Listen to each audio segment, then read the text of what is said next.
Ese wari uzi ko intambara y'amagambo n'iya politiki hagati y'u Rwanda na Repubulika ya Demokarasi ya Kongo yambutse imipaka y'ibiyaga bigari ikajya kubera mu mutima w'Uburayi mu murwa mukuru w'Ubufaransa i Paris?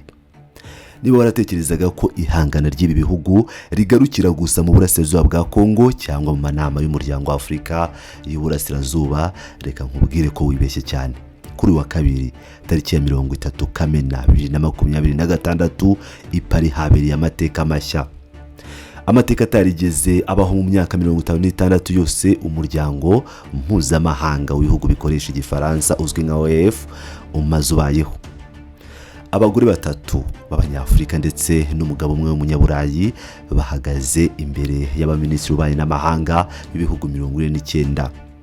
Iki cyo gitangaje nuko muri uruhando mpuzamahanga isura nyayo y'ihangana rya Kigali na Kinshasa yagaragaye mu isura nshya y'amatora. Niki cyihishe inyuma y'iyi mikino ya politike? Kubera cy'u Rwanda rwashyize imbaraga zidasanzwe muri aya matora, kandi se kuki Kongo yazamuye izina riremereye rya Lumumba ngo ihangane na mushiki wabo?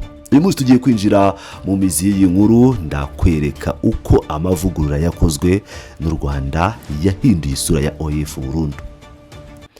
Reka tubanze twumve neza ibyabereye i Paris, kuko nibyo shingiro by'iyi nkuru mu mateka ya OEF. Ntabwo byari byarigeze bibaho ko abakandida bahataniye kuyobora uyu muryango bajya imbere y'akanama k'abaminisitiri ngo babazwe ibibazo imbona nkubone, yewe banasobanure imigabo n'imigambi yabo nkaho bari mu kizamini cy'akazi katoroshye. Minisitiri w'ububanyi n'amahanga w'u Rwanda Olivier Jean Patrick Nduhungirehe wari wibereye i Paris yabitangarije abamukurikira ku rubuga rwa X ko kariya kanya kari isaha y'ukuri. Buri mukandida yahawe iminota ibarirwa ku ntoki. Muri iyo minota itarenga 45 abakandida bagombaga kwivuga mu minota 5 gusa, bagafata iminota 20 bagasobanura ibyo bateganya gukorera OEF, hanyuma bagahabwa iminota 20 yo gusubiza ibibazo bikomeye by'abahagarariye ibihugu byabo.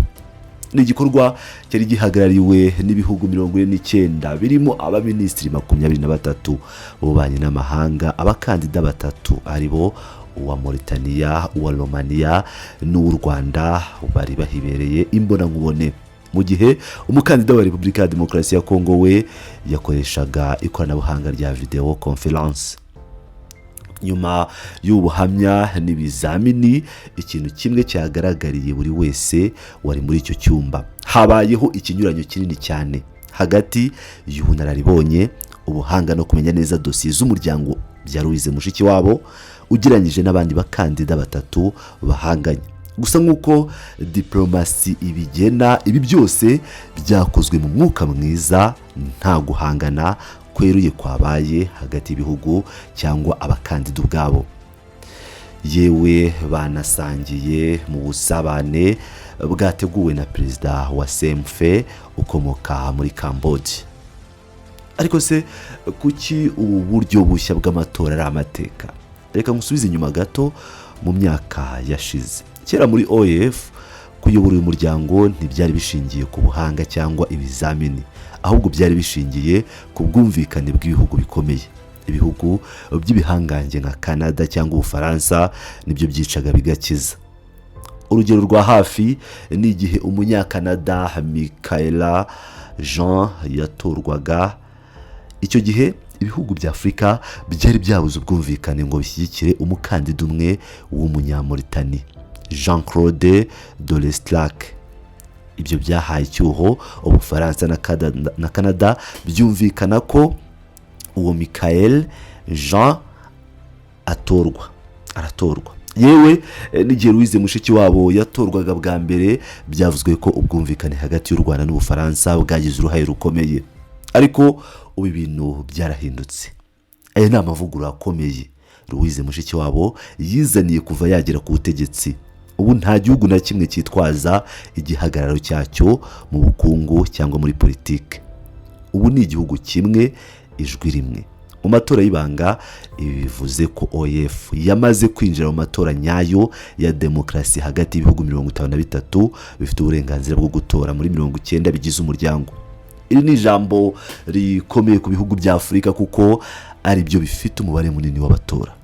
Aha rero niho ihangana rya politike rihita ryigaragariza. Uko abakandida ari bane, amaso yose ari kuri babiri: Louise Mushikiwabo w'u Rwanda ndetse na Juliana Amato Lumumba wa Repubulika ya Demokarasi ya Kongo. Kuki Kongo yatanze umukandida ubu? Abasesenguzi ba politike y'ibiyaga bigari bemeza ko iyi ari rindi turufu Kinshasa yashatse gukoresha mu kwitambika Kigali. Kongo yishingikirije kuba aricyo gihugu cya mbere ku isi gifite abaturage benshi bavuga igifaransa ndetse inazana izina riremereye muri Afurika, Lumumba, izina rya Patrice Emery Lumumba, intwari y'ubwigenge bwa Kongo na Afurika, dore ko Juliana ari umukobwa we. Kongo irashaka kwerekana ko uyu mwanya iwukwiye kubera ubunini bwayo n'umubare w'abaturage bayo, by'umwihariko bakoresha ururimi rw'igifaransa. Ariko se ibi Kinshasa yaba yarabikoze itinze cyangwa yaba yaribeshye imibare? Reka turebe impamvu u Rwanda rufite amahirwe ari hejuru cyane. Louise Mushikiwabo amaze manda 2 ayobora OEF kuva muri 2018. Muri iki gihe abamushyigikiye bemeza ko yazanye imiyoborere ihamye, agacunga neza umutungo w'umuryango wari usanzwe urangwamo ibibazo kandi akirinda amakimbirane. Mu Gushyingo umwaka ushize 2025 ubwo inama y'abaminisitiri bagize la Francophonie yaberaga i Kigali, habaye ikintu kidasanzwe. Ibihugu birenga 15 byasabye Louise Mushikiwabo ko yakwiyamamariza manda ya gatatu.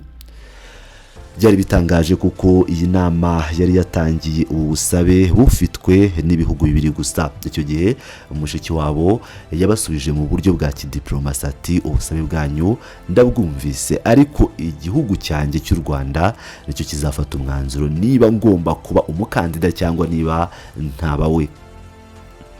Nyuma yaho guverinoma y'u Rwanda ntiyicaye, abayobozi mu nzego zitandukanye z'u Rwanda bakoze ingendo za kidiplomasi zikomeye mu bihugu bitandukanye bigize uyu muryango, basaba gushyigikira umukandida wabo ndetse no gusaba abakuru b'ibihugu kuzitabira inama ya CMF izabera i Phnom Penh muri Cambodia mu Gushyingo 2026. U Rwanda ruzi neza ko kwitabira kw'abakuru b'ibihugu ubwabyo ari insinzi ya kidiplomasi ijyanye n'umubano ibyo bihugu biba bifitanye. Ukuri nako byagenze mu Burayi, nubwo Dacian Cioloș wigeze kuba minisitiri w'intebe wa Romania afite uburambe bukomeye muri politike y'u Burayi, kandidatire ye ifatwa nk'itazagera kure kuko ibihugu byinshi bya Afurika byumva ko OEF idakwiye kwamburwa icyerekezo cyayo gishingiye kuri Afurika, umugabane ufite ahazaza h'ururimi rw'igifaransa. Uwo muri Mauritania we Kumbamba benshi basanga ari mu guhatana gusa, ariko atari we uzatanga ihangana rikomeye. Ese ibihangange muri uyu muryango bibona bite ayo matora? Ubufaransa, igihugu gifite ijambo rikomeye cyane muri OEF, bivuga ko bwahisemo kwifata ntibugaragaza uruhande rweruye bushyigikiye. Ibi ni ukwirinda kwiteranya haba ku Rwanda ndetse no kuri Repubulika ya Demokarasi ya Kongo, ibihugu byombi bifite uburemere mu karere k'ibiyaga bigari. Ku rundi ruhande hari amakuru avuga ko igihugu cya Canada gishobora kuba cyarahinduye umurongo mu gihe cya Justin Trudeau. Canada yagiye igirana umwuka mubi n'ubuyobozi bwa Mushikiwabo muri OEF, ariko nyuma y'impinduka za politiki muri icyo gihugu aho Mark Carney ageze ku buyobozi, ibintu bishobora guhinduka bikanongerera amahirwe umukandida w'u Rwanda. N'urugamba rwo gushaka ishema n'ijambo ku rwego mpuzamahanga ku Rwanda na Mushikiwabo. Iyi ni intambara yo gushimangira manda ya gatatu yahawe n'abandi bayobozi bakomeye bamubanjirije nka Abdou Diouf, no kwerekana ko imiyoborere myiza y'u Rwanda ishobora no kwaguka ikayobora imiryango mpuzamahanga. Ku ruhande rwa RDC na Juliana Lumumba ni ukurwana kugira ngo iki gihugu kibone umwanya kibona ko gikwiye byanze bikunze nk'igihugu kinini kurusha ibindi mu bivuga igifaransa, ndetse n'uburyo bwo kubangamira inyungu z'u Rwanda muri diplomasi mpuzamahanga. tuzakomeza gukurikirana iby'iyi nkuru bya hafi uko amatora nyirizina yegereza mu Gushyingo 2026 muri Cambodia. Abaminisitiri bamaze gukora raporo y'uko babonye abakandida Paris. Raporo izashyikirizwa abakuru b'ibihugu. Nibamara gukora iyo raporo, ninde rero uzatsinda iyi ntambara ya diplomasi? Ni mushiki wabo uzashimangira akanashingira ku byo yakoze, cyangwa ni Kongo izakoresha ubwinshi bwayo n'izina rya Lumumba? Mbwira igitekerezo cyawe aho hasi muri comment. Ubona ko urabona rinde ufite amahirwe yo kwegukana uyu mwanya hagati y'u Rwanda na Kongo? Ubona se amavugurura ya mushiki wabo ariyo azamuhesha intsinzi? Niba ukunze iyi nkuru, ukunze ubusesenguzi uburyo tubagezaho inkuru, kanda like, ukore subscribe, unakande kunzogera kugira ngo utazacikwa na documentaire n'inkuru zacu zitaha mu makuru y'akarere. Ndagushimiye, ariko nanone nibona hari kitagenda, wadugitekerezaho hasi utaduhutaje. Ndabakunda cyane, muri abagaciro.